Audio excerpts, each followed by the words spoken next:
Halo sahabat Wonder Woman, aku punya sedikit cerita tentang masa lalu ya, tentang masa kecil aku.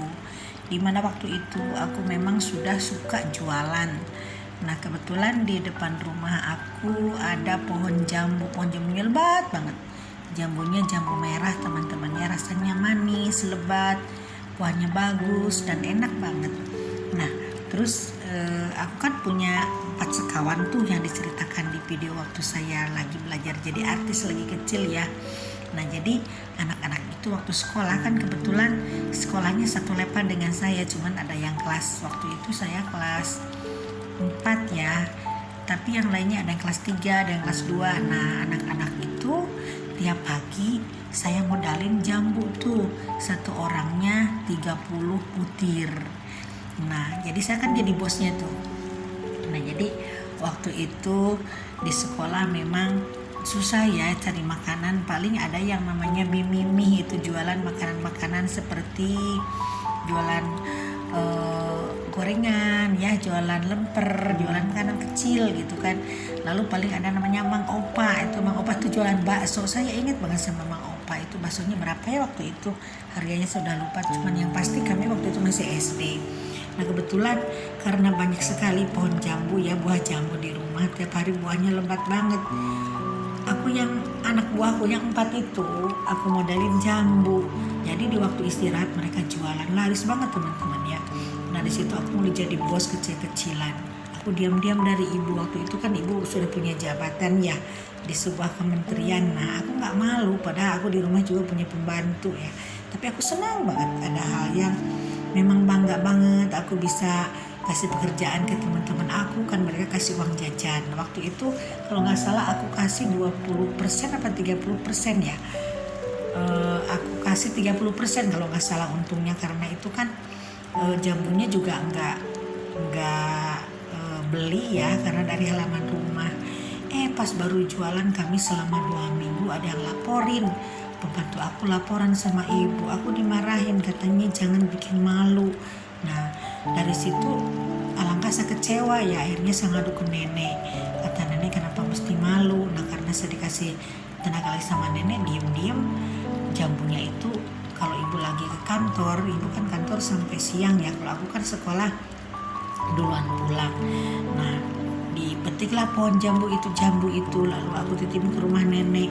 Nah rumah nenek kan gak jauh dari rumah tuh, jadi pagi-pagi anak-anak buahku itu udah ngambil dagangannya itu kan berupa jambu kan. Akhirnya di situ mereka tuh seneng banget. Nah pas waktu mau lebaran kami kan menabung ya, punya uang, kami bisa punya uang, bisa membelikan masing-masing bisa beli baju loh dari hasil jualan jambu itu. Saya bangga banget itu ya. Cuma tidak berlanjut, lagi-lagi ketemu sama ibu. Ibu tidak suka saya jualan, jadi ibu lebih suka saya ikut lomba-lomba kayak lomba tari, lomba nyanyi, lomba ngaji, itu kan ikut kursus. Banyak sekali kursus yang aku itu dari kecil, sampai akhirnya aku banyak memperoleh kejuaraan-kejuaraan di sekolah kan. Di luar sekolah juga aku sampai dari pencaksilat, menyanyi, mengaji, banyak banget itu kan. Sampai dari tari aja aku dapat punya ijazah negeri teman-teman ya. Ibuku luar biasa, memang dia tuh pejuang tangguh, cuman tidak melihat anaknya potensinya apa gitu. Nah pada aku dari dulu suka berbisnis teman-teman ya, akhirnya aku masuklah sekolah ke SMA tuh alhamdulillah ya, ke negeri, rankingnya juga cukup bagus. Akhirnya aku ikut Penmaru, tapi di situ tarik-tarikan, aku sukanya ke ekonomi, ke bisnis, tapi kalau ayah kan sukanya bapak ke pertanian, sementara ibu pengennya aku jadi pegawai negeri intinya ya. Jadi tidak didukung untuk masalah ke fakultas ekonomi. Akhirnya aku masuk fakultas pertanian ya. Nah di situ aku mulai tidak suka, waduh ke pertanian begini, aku tidak suka rutinitas teman-teman ya. Kebetulan karena aku suka entertain, kadang-kadang malam minggu kan aku ikut panggung ya, ikut show sama orang-orang. Aku ya otomatis dong, kalau di kampus itu kan kadang-kadang Sabtu itu ada responsi ya, ada praktek, jadi aku kadang-kadang kesiangan. Nah disitulah aku nggak kuat, aduh kok kuliah di jurusan IPA aku begini ya. Lalu akhirnya aku kabur tuh dari kampus ya. Aku akhirnya kabur ke rumah nenek di Lampung ya. Nah di situ aku ngadu ke nenek, aku mesti gimana nek? Ya udah kata nenek, kalau nggak suka nggak usah. Aku akhirnya istirahat, dan istirahat itu aku ngambil kursus teman-teman ya, kursus menjahit, kursus bahasa Inggris, kursus akuntansi.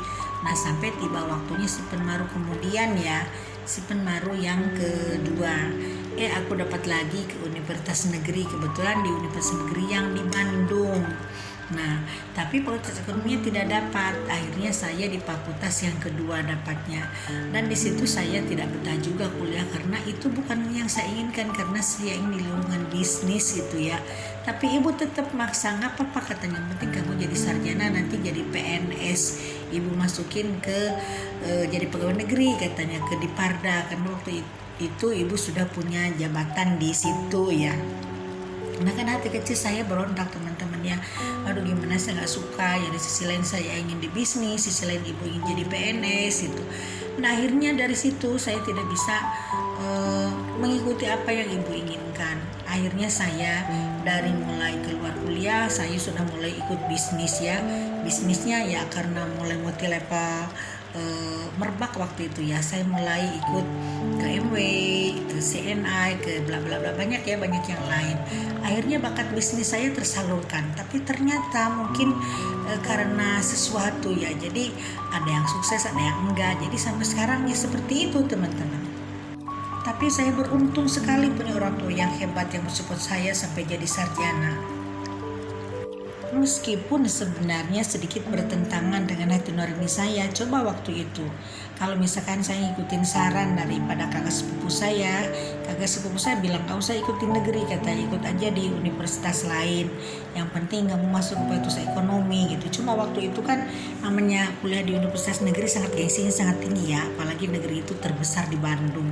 Nah akhirnya setelah selesai kuliah saya ikut bisnis Motilepa, tapi karena mungkin suatu hal, jadi namanya Motilepa kan ada yang bisa berjalan lancar, ada yang enggak. Akhirnya saya ya dapat ilmunya luar biasa, tapi ada juga saya pernah berhasil di sebuah Motilepa, tapi saya merasa sangat terlambat. Nah kenapa saya cerita ini pada teman-teman? Jadi kalau kita nanti punya anak, jangan dipaksakan harus masuk ke jurusan yang anak itu tidak suka, tapi lihat potensi anak, potensinya apa. Nah dulu saya dari kecil udah suka jualan teman-teman ya, sampai jualan jambu tuh, sampai ditentang sama ibu. Nah tapi karena saya pun tidak mau mengecewakan ibunda, akhirnya saya ikut aja beliau, meskipun saya sebenarnya tidak pernah sekalipun ikut testing pegawai negeri karena saya tidak mau teman-teman ya. Nah kata teman-teman saya, kata tetangga saya, bodoh nggak mau.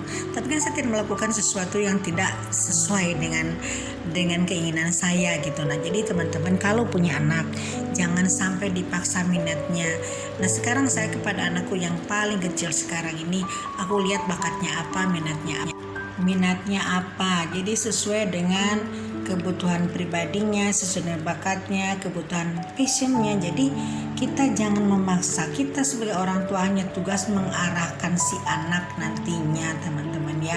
Nah ini mudah-mudahan dari cerita saya ini bisa jadi contoh untuk teman-teman kita semua. Jadi kita ambil insight-nya, mudah-mudahan bermanfaat video ini.